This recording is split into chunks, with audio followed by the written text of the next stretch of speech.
si tout le monde raisonne comme ça, est-ce qu'on va gagner la bataille écologique?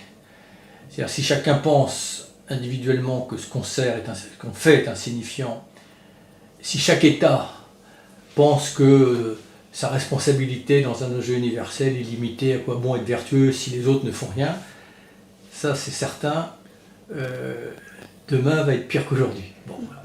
Donc tout a de l'importance, et a fortiori quand on multiplie ces gestes, dès lors que ces gestes, on ne s'en tienne pas à un geste, on rentre dans une démarche de progrès, c'est-à-dire qu'on met un petit peu de conscience au quotidien, dans sa routine, dans ses comportements, pour essayer de s'améliorer en permanence en fonction de ses moyens, mais que ça devienne presque quelque chose d'assez ludique. Oui, évidemment, l'addition de ces gestes dans le bon sens est excessivement utile, comme l'addition des gestes désinvoltes est excessivement néfaste.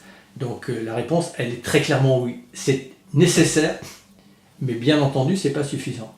C'est nécessaire parce que ça représente, si chacun était vertueux, entre 15 et 25% des objectifs que l'on s'est fixés ou que la science nous impose si on veut notamment éviter que les changements climatiques ne deviennent qu'une grande tragédie. Mais il faut qu'après, évidemment, les acteurs économiques et les acteurs politiques organisent la société pour réussir les 80 autres pourcents. C'est pour ça que souvent je dis qu'il faut que la volonté individuelle rencontre l'organisation collective. Il faut que cette volonté soit affichée. Et donc la multiplication des gestes, aujourd'hui, des changements de consommation, par exemple le fait que les gens mangent de plus en plus des produits de saison, des produits de proximité, ça donne des signaux aux producteurs et probablement aussi aux acteurs économiques. Donc c'est important, mais le monde idéal et le monde qu'il va falloir créer, c'est de synchroniser ces gestes, donc qui procèdent d'une volonté individuelle, de l'engagement individuel, avec une harmonisation des pouvoirs publics pour encourager ces gestes, les multiplier et que demain ils deviennent la norme. Il ne faut pas avoir une vision angélique, idyllique des citoyens. On est un monde qui pousse à l'individualisme, un monde qui pousse à l'égoïsme, y compris les États. Il faut lutter contre ça. Bon, il faut lutter, bien entendu. C'est pour ça qu'il faut qu'il y ait des exemples. Il faut notamment que l'État soit exemplaire. Il faut que ce soit les mêmes règles pour tous, proportionnées en fonction des moyens.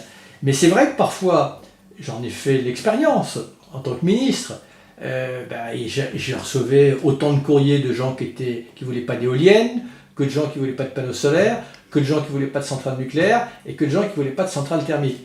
Et c'est vrai que dans une démocratie qui fonctionne bien, vous avez une puissance de feu qui converge vers vous de toutes ces injonctions contradictoires. Donc le message qu'il faut qu'on fasse passer, c'est que on peut se permettre ces moments d'égoïsme quand tout va bien ou quand les choses vont pas trop mal. Mais là, encore une fois, ce qui se joue, c'est l'avenir de nos enfants. C'est la viabilité de la Terre. C'est l'habitabilité de la Terre. Donc il y a un moment, ça va valoir des efforts. Mais je veux dire, dans la question que vous posez, ça donnerait le sentiment qu'on va pouvoir rester dans notre petit confort et que rien ne va se passer. Mais non seulement on ne va pas y rester, parce que toutes les crises vont se combiner si on ne fait rien. Et là, c'est tous nos conforts, qui soient y compris nos conforts économiques, démocratiques, sanitaires, géopolitiques, relationnels, qui vont exploser. Donc l'idée, c'est peut-être de changer de confort. Voilà. Passer d'un confort à un autre, changer de modèle. Et moi, je pense qu'il faut le prendre comme quelque chose de très enthousiasmant, parce que dans la plupart des domaines, on a des solutions. Voilà. Mais il faut le faire progressivement. Alors évidemment, peut-être qu'on aura des automatismes, on n'aura peut-être pas besoin de changer, je dis n'importe quoi, de téléphone portable tous les 3 ans parce qu'il y aura une nouvelle application. Peut-être qu'on ne mettra pas une demi-heure de moins pour aller de Paris à Nice ou de Paris à New York. Peut-être qu'on prendra moins l'avion parce qu'on s'apercevra pour finir des choses aussi belles que chez soi.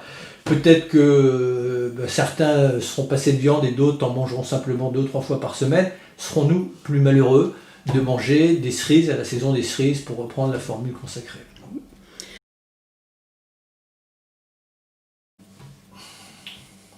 Je suis très lucide.